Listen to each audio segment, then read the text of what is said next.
Le verbe. Alors, cette petite capsule-ci, elle va te permettre de réviser le verbe. Je sais qu'on en avait déjà parlé cette année, mais le verbe reste un concept qui est encore très difficile et qui est très normal. Donc, je voulais juste faire une petite révision avec vous sur le verbe. Donc, le verbe, c'est comme si on ajoutait un nouveau joueur dans notre équipe de la phrase. Alors, l'équipe de la phrase, tu t'en rappelles probablement. Voici les différents joueurs qu'on a vus cette année.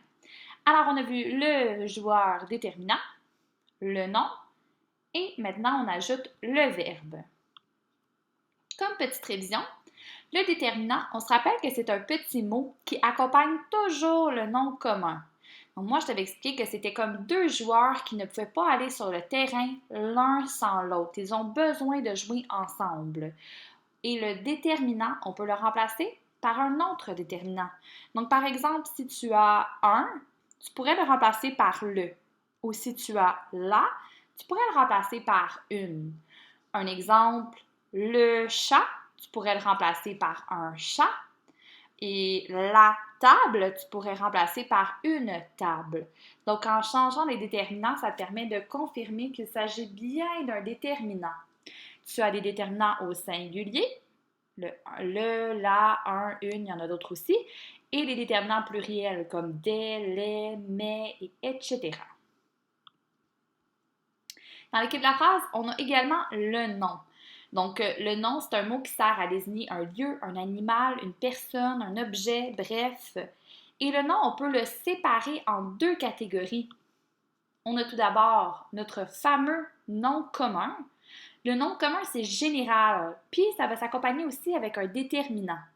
Donc, par exemple, classe, chat, élève, porte, c'est général. On peut mettre un le, un la devant. Le nom propre, c'est plutôt spécifique et il va s'accompagner d'une majuscule. Par exemple, Montréal, c'est le nom d'une ville très spécifique. Grisou, ce serait le nom d'un chat. Noël, le nom d'une fête. Alexis, le nom d'un élève.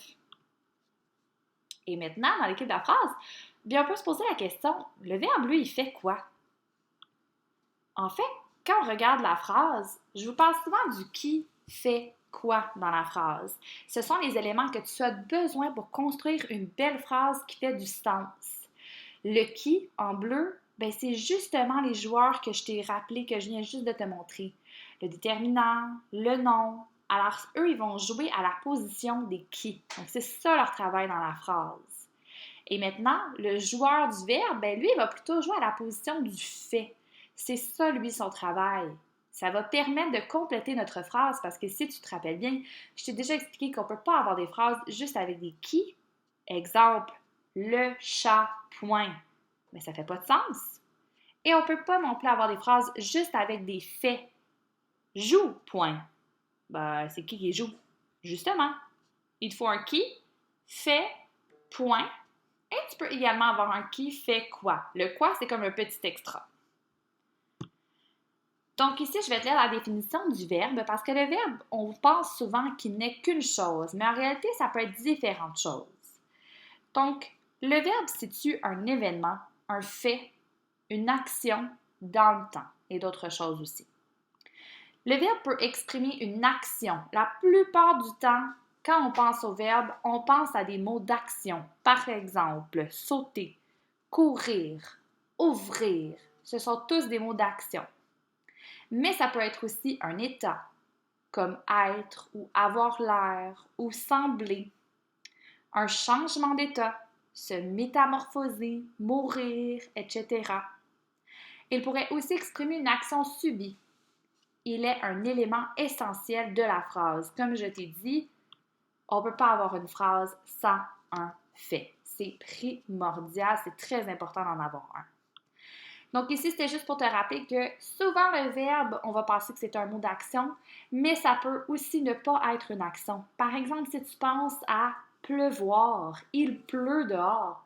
Parce que, est-ce que tu fais vraiment l'action de pleuvoir? Non. Mais par contre, il pleut, c'est quand même un verbe.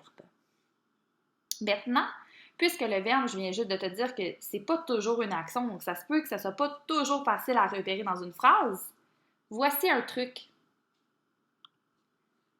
Le fameux truc du ne pas. Dans une phrase, si tu encadres le verbe avec ne pas, donc sur les deux petits ballons de soccer ici que tu vois, tu vas être capable de repérer ton joueur, donc ton petit dossard rouge. Il y a également le truc de conjugaison. Donc, ça veut dire que quand tu l'as trouvé, quand tu l'as repéré avec ton ne pas, tu peux vérifier en conjuguant.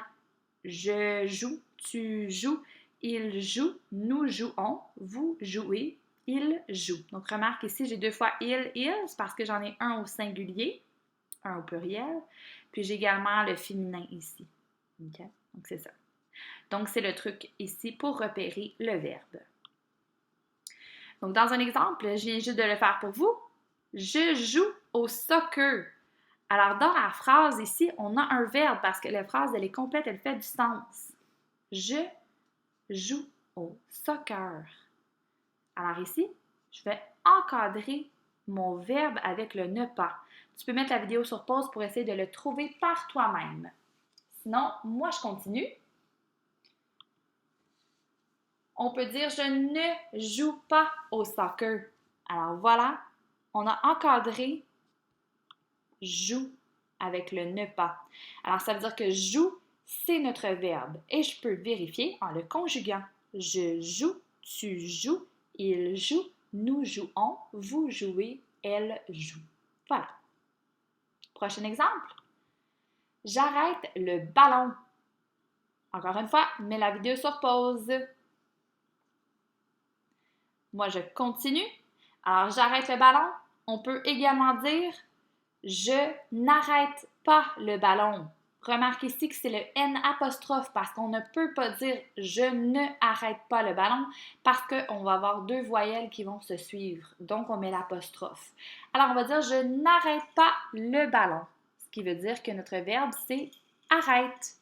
Alors, j'arrête, tu arrêtes, il arrête, nous arrêtons, vous arrêtez, elles arrêtent. Et mon dernier exemple pour vous, je fais un but. Tu peux mettre la vidéo sur pause pour trouver le verbe par toi-même. Je fais un but. Alors, je te montre avec le ne pas. Je ne fais pas un but. Alors, j'ai encadré fait avec un ne pas, ce qui veut dire que c'est un verbe. En fait, c'est le verbe faire. Je fais, tu fais, il fait. Nous faisons, vous faites, elles font. Et voilà, c'était notre petit rappel sur c'est quoi un verbe.